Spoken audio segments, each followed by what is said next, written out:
In a tech landscape that's evolving faster than ever, where innovation is often reduced to marketing buzzwords and flashy reveals, Apple's 2025 MacBook Pro arrives not with a bang but with a quiet, calculated refinement. So, let's ask the hard question: is it still the best laptop money can buy in 2025? To answer that, we need to take a scalpel, not a paintbrush, to Apple's flagship machine. Forget the press releases and stock images of coffee shop productivity. This is a real-world, no-fluff breakdown of performance, practicality, and whether the MacBook Pro still earns its place as the industry leader. A new era, how Apple Silicon changed everything. To understand the current MacBook Pro, we need to revisit the tectonic shift that redefined Apple's hardware lineage.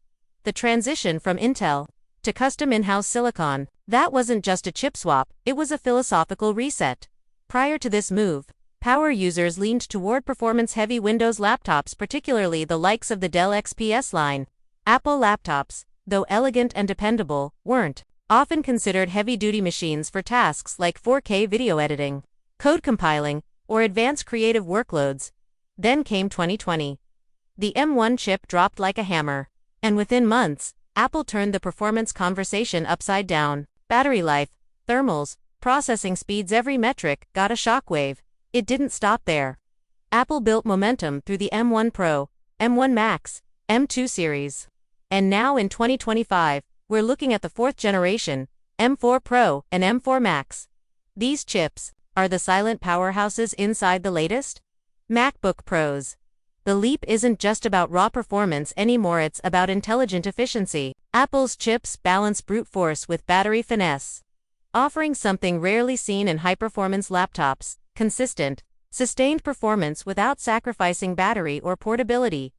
Daily experience, a machine that works with you. Get into what it's like to live with this machine daily. Forget the benchmark scores for a moment. What matters more is how the MacBook Pro fits into the fabric of your day. Here's where Apple wins the quiet war. Whether you're running video edits in Final Cut, compiling massive software builds in Xcode, or just drowning in a dozen Chrome tabs while juggling Zoom calls, the MacBook Pro doesn't break a sweat. It stays quiet, it stays cool. The fans rarely ramp up unless you're intentionally stress testing it. It's a luxury few laptops can offer. This mix of raw horsepower and day-long endurance. You don't feel like you're working against the machine, it feels like it's working alongside you. Craftsmanship, beauty meets you visually. The MacBook Pro 2025 isn't trying to reinvent the wheel, and that's okay. Its minimalist industrial design still looks modern, sharp, and purpose-built. The aluminum chassis is as sturdy as ever. The keyboard is tactile and accurate. The trackpad remains best in class. But it's the display that really stands out, especially if you opt for the nano texture glass.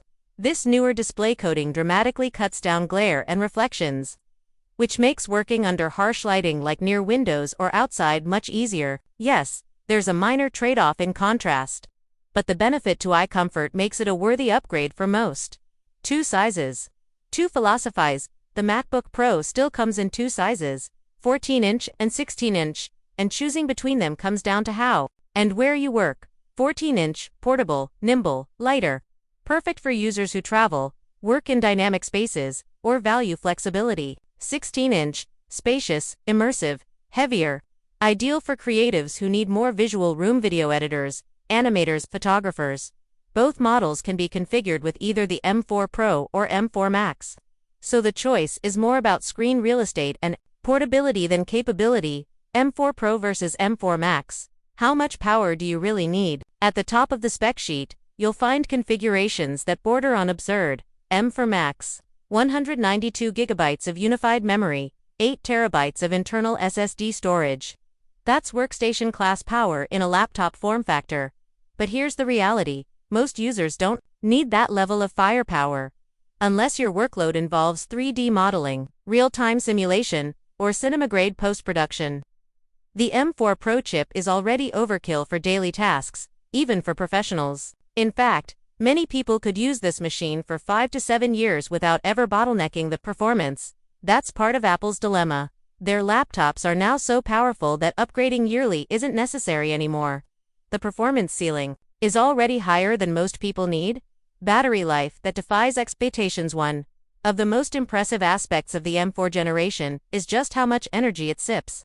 You can get 17 to 20 hours of battery life depending on your usage, which is absolutely wild for a machine that can handle demanding creative work.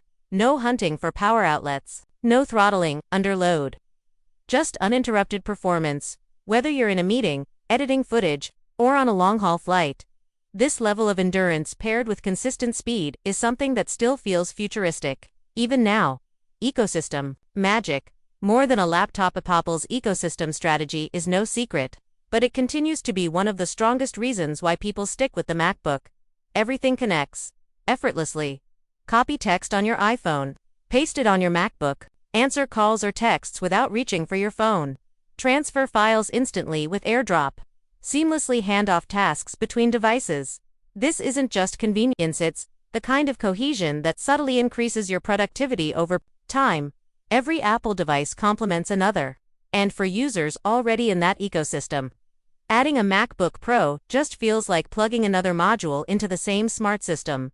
Flaws. Yes, but minor ones. No laptop is perfect, and even the 2025 MacBook Pro has its quirks. Fingerprint smudges. The matte-finished keyboard deck and trackpad still pick up oils easily. It's not a deal-breaker, but if you're OCD about cleanliness, you'll notice. Display notch. While you do get a great front-facing camera, the display notch remains divisive. Some users love it, others hate it. Apple hasn't budged here. Price, no surprise, but the MacBook Pro commands a premium. You can easily cross the $4,000, $6,000 mark with upgraded specs. But compared to the benefits, these issues are tolerable. Is now the right time to upgrade? The answer depends on what you currently own. Still on Intel? Upgrade immediately. Intel-based Macs are slower, run hotter, and will soon be unsupported by Mac OS. Using M1 M2, you're still fine. The M4 chips offer improvements, but nothing revolutionary. Unless your work demands it, you can comfortably wait another year or two.